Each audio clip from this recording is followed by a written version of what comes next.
ఈ రోజు మన మ్యారేజ్ డే గుర్తుందా? చేరుకున్నాను కదే. చీర కొనడం అనేది కామనే, గుడికి తీసుకెళ్ళాను కదా. అది సాంప్రదాయం. నేను ట్రిప్ ప్లాన్ చేశాను కదా. ట్రిప్ లో తీసుకున్న ఫొటోస్ వీడియోస్ స్టేటస్ లో పెట్టుకోవడానికే కదా. చాక్లెట్స్ కూడా తెచ్చాను కదా రాత్రి. పెళ్లి రోజు స్వీట్ తినకపోతే బాగుంటదేంటి? గోల్డ్ డ్రింక్ కొన్నాను కదా. ఆ మా పుట్టింటోళ్ళు మీ చుట్టాలు గోల్డ్ డ్రింక్ కొనిచ్చారు అని మీ గురించి గొప్పలు చెప్పుకోవడం కోసమే కదా. అసలు నీకు ఏం కావాలి?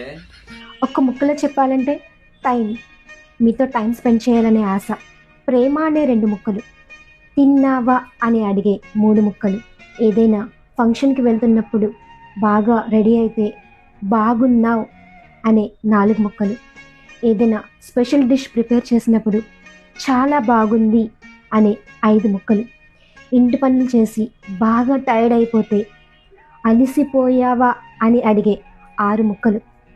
ఇంతకన్నా మా ఆడవాళ్ళకి ఏం కావాలండి? సమాజంలో భర్త లేకపోతే భార్యకి విలువ లేదు, భార్య లేకపోతే భర్త ఈ సమాజంలో బ్రతకలేడు.